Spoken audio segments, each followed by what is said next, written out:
സംസ്ഥാനത്ത് വീണ്ടും കർഷക ആത്മഹത്യ. കണ്ണൂർ ചെറുപുഴയിൽ കീടനാശിനി കഴിച്ച് ചികിത്സയിലായിരുന്ന കർഷകൻ മരിച്ചു. മികച്ച കർഷകനുള്ള പുരസ്കാരമടക്കം നേടിയ ഏലിയാസ് അമ്പാട്ടാണ് കടബാധ്യതയെ തുടർന്ന് ആത്മഹത്യ ചെയ്തത്. ഫെബ്രുവരി 11-ന് കൃഷിയിടത്തിൽ വെച്ചായിരുന്നു ഏലിയാസ് കീടനാശിനി കഴിച്ച് ആത്മഹത്യയ്ക്ക് ശ്രമിച്ചത്. കണ്ണൂരിലെ ആശുപത്രിയിൽ തീവ്രപരിചരണ വിഭാഗത്തിൽ കഴിയവേ ഇന്ന് പുലർച്ചെയാണ് അന്ത്യം. കഴിഞ്ഞ 39 വർഷമായി കൃഷി മാത്രം ജീവനോപാധിയായി കണ്ടിരുന്ന ഏലിയാസ് മികച്ച കർഷകനുള്ള ജില്ലാ സംസ്ഥാനതല പുരസ്കാരങ്ങൾ നേടിയിട്ടുണ്ട്. 10 ഏക്കറോളം സ്ഥലം പാട്ടത്തിനെടുത്താണ് പച്ചക്കറി കൃഷി നടത്തിയിരുന്നത്. വിവിധ സഹകരണ ബാങ്കുകളിൽ നിന്നും വ്യക്തികളിൽ നിന്നുമായി 30 ലക്ഷം രൂപയുടെ കടബാധ്യതയുണ്ടായിരുന്നതായി ബന്ധുക്കൾ പറയുന്നു. ഏകദേശം 30 ലക്ഷത്തിലധികം ഉണ്ട് അവന് കടം. ഒരു ദിവസം പള്ളിയിൽ പരിപാടിയൊക്കെ ഉണ്ടായിരുന്നു. ആ സമയത്ത് അവൻ ഇങ്ങനെ ഓരോ കാര്യങ്ങൾ പറഞ്ഞപ്പോൾ പറഞ്ഞതാണ്. പിന്നെ അവൻ പലരോടും ഇങ്ങനെ വായ്പ മേടിച്ചും തിരിച്ചും മറിച്ചും മേടിക്കും.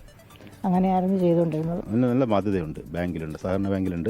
വളരെ പാവപ്പെട്ട കുടുംബമാണ്. ഈ പച്ചക്കറി കൃഷിയാണ് ഇദ്ദേഹത്തിന്റെ ഒരു ഉപജീവന മാർഗം. പ്രതിസന്ധി ഘട്ടങ്ങളിൽ സർക്കാരിൽ നിന്ന് വേണ്ടത്ര പിന്തുണ ലഭിച്ചില്ലെന്ന് കുടുംബം ആരോപിക്കുന്നു. സർക്കാർ അനാസ്ഥയുടെ ഇരയാണ് ഏലിയാസെന്നും കുടുംബത്തിന്റെ ബാധ്യത സർക്കാർ ഏറ്റെടുക്കണമെന്നും കോൺഗ്രസ് ആവശ്യപ്പെട്ടു.